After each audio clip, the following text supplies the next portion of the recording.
Hello there, World of Tankers, and welcome to the channel. I'm, of course, your host, Droodles, Blitz, and in today's video, we'll be taking a look at the Object 268, a Russian Tier 10 tech tree tank destroyer, and how it's going to perform in Update 9.1. This tank is getting a lot of buffs, and also some pretty substantial nerfs, so let's take a look at these changes. First of all, its reload time is being increased by 1 second. Now, you might think that that is a flat nerf on its DPM, but you do also got to realize, if you look at the bottom bullet point, the damage of standard shells will be increased by 30 hit points on each shot. So its high explosive is going up in damage, its heat, and AP ammunition. So while the tank is losing DPM, it's only losing about 50 down to the fact that it's also increasing alpha. Hull traverse speed is getting increased by 8 degrees a second. Yeah, that is just a huge buff to the vehicle. It's going to be able to turn on a dime, and really anything that tries to flank it is going to have no chance because the Object 268 is already a very mobile tank destroyer.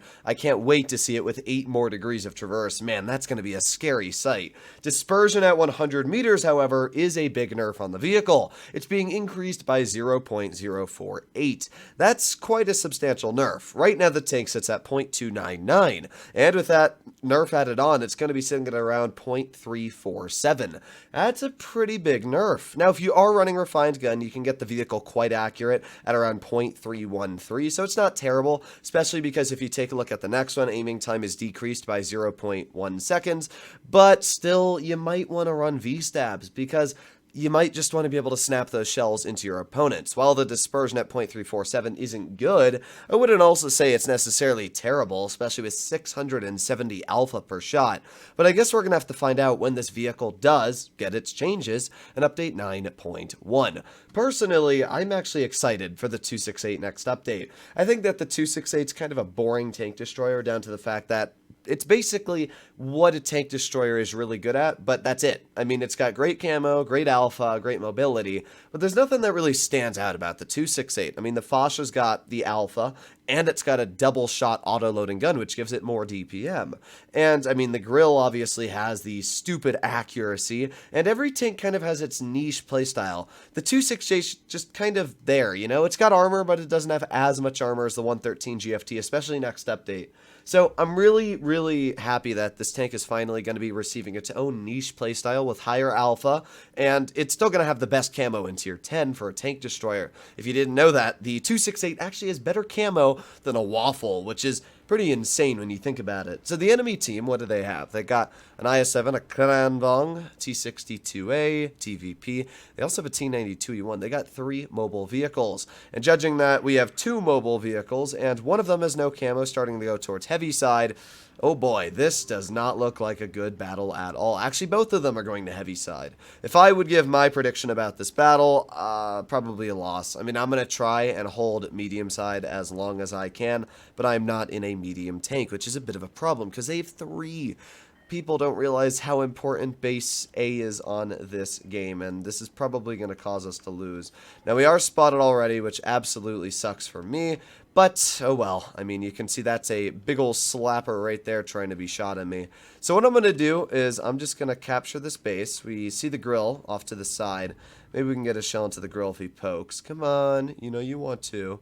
If he doesn't, that's fine. I'm going to start leaving. I don't really have much of a choice here in this battle. So, yeah, I'm going to start taking this wide. We'll go down here. Nice, and now we just leave. I really, as I said, don't have enough support on this side to hold any part of this map. So instead, going to use this tank's great top speed of around 50 kilometers per hour, flank all the way out, and because the enemy team still thinks I'm probably there, that'll be kind of a good hindrance, I think, for at least a little bit of time while I'm making my way out until I get detected, but I guess we'll have to find out. Wow, Object, congratulations, you learned that pushing your light tank into heavies was not the best decision.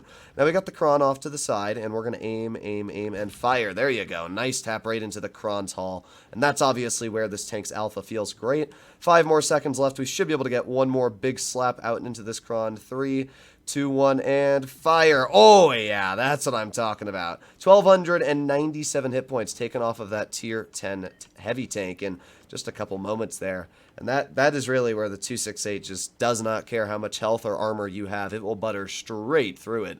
Now our 140 is off to the side, and I'm going to push on up and see if we can get a shell into either the 140, or we got the IS-7 over here. Boop, there you go. Nice shot right into the IS-7. Alright, we're doing pretty good so far. Start reloading again.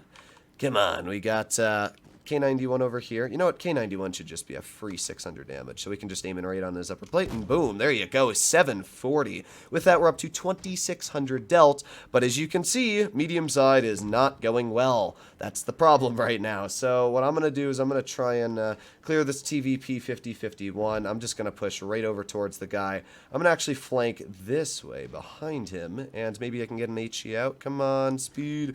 Hello, TVP, give me your side. Yes, there you go. Okay, so a nice HE into the side of the TVP, finishing the guy off. We're up to 3,400 damage dealt, and thankfully the IS-7 was cleared as well. Okay, well, as you can see, it looks like the idea I had overall worked pretty well. We got the grill, and beautiful shell right into the grill. Now, those are the kind of shots that I'm not sure you could really hit next update with the 268. It's pretty lucky to hit a shell like that, as you know, but we're doing pretty good this game. We're doing pretty good. Now, the mouse is most likely going to die, and the problem right now is base capture. So, I am going to full speed over towards this grill. Maybe we can either get an HE into this grill, or, you know, if this guy's just going to keep going. What? Okay, well, you know what? The grill died anyway, so that's fine. I just can't believe that we actually didn't pen the grill. That was a pretty easy penning shot, and it just said, nope. So reloading here, can't get a shell into the 92E1, but that's all fine because we can just finish off the 62A right there. Nice tap into his vehicle, and now it looks like our Jagdpanzer is heading over towards base B, which means we just need to head towards base A, and we should be able to win this battle quite easily.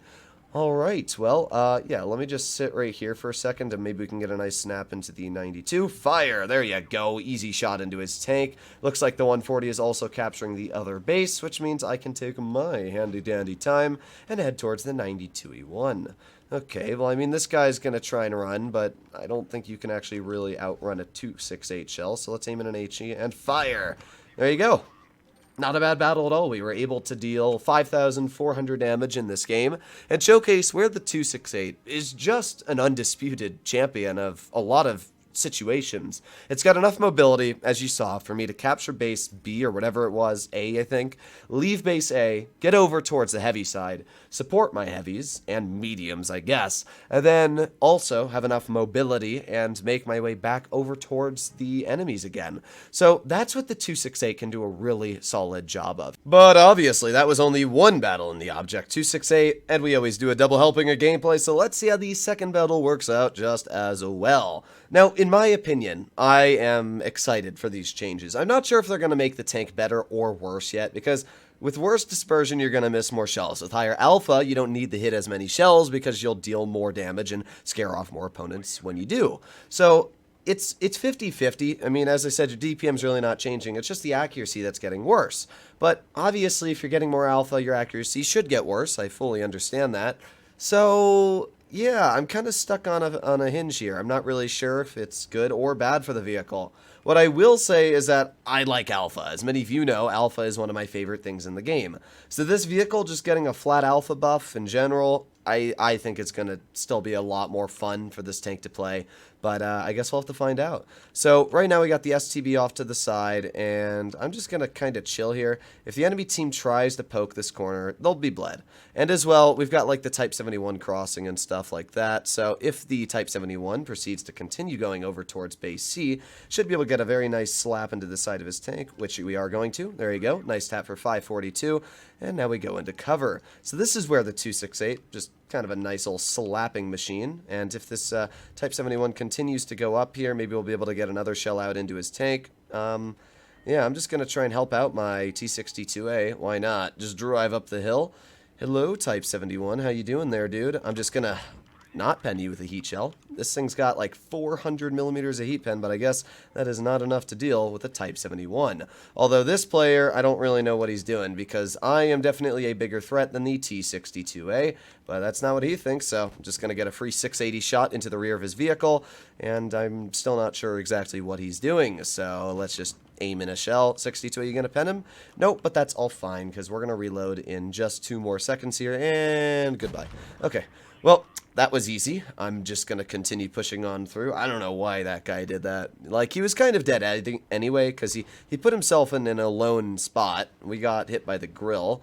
That's also unfortunate, but yeah, he put himself in a bad position, which kind of sucks for him. But let's push anyway on up over here. We got the E100 off to the side, aiming, and fire. There you go, nice shot right into the E100's lower plate.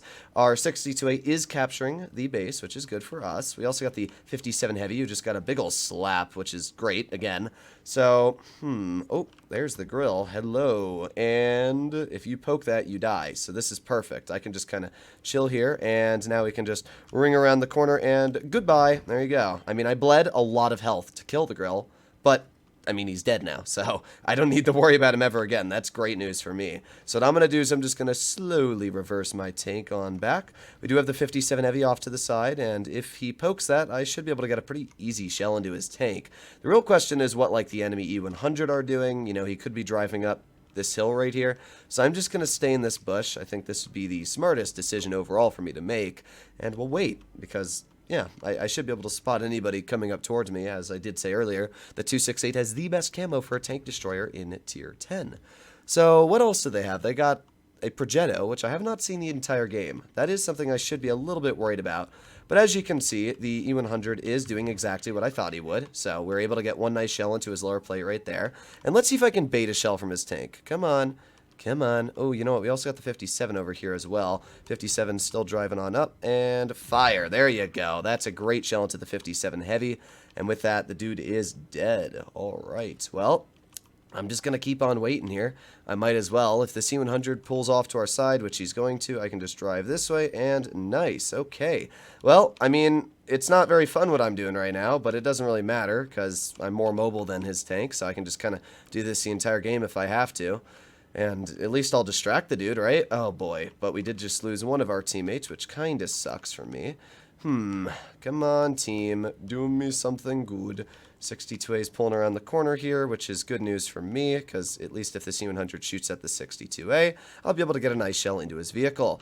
Oh boy, and we also got the Progetto off to my side, which means I'm probably going to die. But at least if I'm going to, I'm going to get a nice shell into the E100, which gives our 62A the opportunity to get some shells in. Okay, what are you doing, 62A? Dude, oh my, what are you doing? Okay. Oh my, it's, what are you doing? Oh my god. Are we gonna lose this? I don't know what the heck is going on here. This guy clearly has no brain. He could shoot the Progetto as well, but no, he's just throwing. Thank you, 62A. I appreciate it. Well, hopefully the E100 does his job, which he did. So while the 62A is an absolute ape of a player, we thankfully had this guy, who, even though he is not the best or the worst, you know what? We are base capture, very high up, and this guy might, oh, well, good thing we have base capture, right? So, there you go. That's a dub. Man, what a painful battle. And our 62A is obviously complaining that his teammates are bots after he did that wonderful performance in front of us all. Oh boy, I always question this game and the skill behind it, but either way, we were able to deal 4,450 damage in our second game, come out with a victory, and showcase once again what the 268's great at doing. Now, we don't have a turret, so when we were dealing with that E100 there, and the Progetto came off to our side, there really wasn't much we could have done. In retrospect, you know, if we had a turret and we were able to shoot that Progetto, we would have been fine, but that's just one of the downsides of being in a turretless tank destroyer. Thankfully, we had base cap and our team was able to overcome that weird challenge of a game. So yeah, hopefully you enjoyed today's video. If you'd like to see more like it, please consider smashing that subscribe button down below. And other than that, yeah, I'll see you in the next one. And oh, yeah, and let me know what you guys think about the change. I always forget to say that. Bye-bye.